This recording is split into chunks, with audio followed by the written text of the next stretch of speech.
এই লম্বা হাতুড়ির মতো রাইডটা কিন্তু আমার ভীষণ ভাল লাগে। রাইডটার নাম এখন আমার মনে নেই, কিন্তু খুবই ভয়ানক রকম হলো একটা এক্সপিরিয়েন্স হয়। যারা উঠেছেন তারা তো ভালো করে জানেন, আর যারা উঠেননি, যদি হাড় দুর্বল থাকে ওঠার দরকার নেই। আচ্ছা, ইলিশ মাছ পান্তা ভাত দেখে বুঝতে পারছেন এটা কবেকার ভিডিও। হ্যাঁ, এটা পহেলা বৈশাখের ভিডিও। ফার্স্টে আমি ভেবেছিলাম ওই জন্য কোনো ভিডিও নিব না, সেই জন্য রেস্টুরেন্টের ফার্স্টে সকালবেলা খাওয়া দাওয়া করে বের হয়ে গিয়েছিলাম। দেন হলো একটা রেস্টুরেন্টে বসেছিলাম, হবনব কপ কফি। ওইখানকার ভিডিও আমার দেয়া আছে, সেই জন্য ডিটেলস আর কোনো ভিডিও ফুটেজ নেইনি, আর খাবারেরও কোনো ফুটেজ না হয়নি, সেই জন্য আমি পিকচারে অ্যাড করে দিয়েছিলাম। দেন খাওয়া দাওয়া করে আমরা হলো বের হয়ে গিয়েছিলাম মেট্রো রেলের উদ্দেশ্যে। আচ্ছা, নিজের পরিচয় তো দেওয়া হয়নি। আমি Poonam from my page Poonam সিম্পায়ার। কেমন আছেন আপনারা সবাই? আশা করছি আল্লাহর অশেষ রহমতে আপনারা সবাই ভালো আছেন। আচ্ছা, ফার্স্টে আমরা ভেবেছিলাম টিএসসির এদিকে আসবো, তারপর মনে হলো না, টিএসসিতে এতবার যাওয়া হয়েছে, সো ওই দিকটাতে আর না যাই।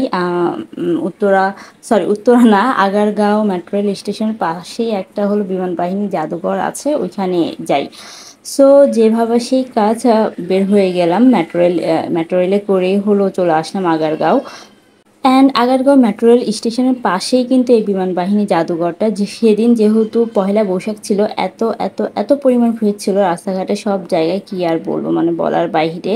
এবং মেট্রো রেল স্টেশনও বিশাল ভিড় ছিল। অবশ্য মেট্রো রেল থাকাতে আমাদের অনেক সুবিধাও হয়েছে, অনেক যানজট এড়িয়ে আমরা খুব অল্প সময়ে অনেক জায়গায় হলো পৌঁছাতে পারতাম। অ্যান্ড হোপসো খুব তাড়াতাড়ি আবার আমরা মেট্রো রেলে উঠতে পারবো। যেহেতু প্রচুর মানুষ ছিল, কি আর বলবো, মানে আমার না খুব বেশি মানুষজন থাকলে মানে একটু অস্বস্তি লাগে। একটা টুরিস্ট প্লেসে যাব, একটু যদি ফাঁকা টাকা না থাকে, একটু ছবি নিব, একটু ফুটেজ নিব, তাহলে কি হয় বলেন? সো এই জন্য হয় কি, আমি খুব এমন সব দিনে মানে টুরিস্ট এরিয়াতে গুলো একটু এড়িয়ে চলি। বাট ওই দিন যাওয়ার আর কোনো প্লেস পাচ্ছিলাম না, দ্যাটস ওয়াই আর কি বের হওয়া। আর ওই দিন আমি একটু অসুস্থও ছিলাম, আমার চেহারা টেহারা দেখিয়ে হয়তো বা একটু বোঝা যাচ্ছে, খুব একদম অবস্থা খারাপ ছিল। আচ্ছা, এখানে কিন্তু আপনারা অনেক টাইপের হলো বিমান দেখতে পারবেন, এবং ছোটদের একটা ছোট্ট শিশু পার্ক মতো এরিয়াও আছে।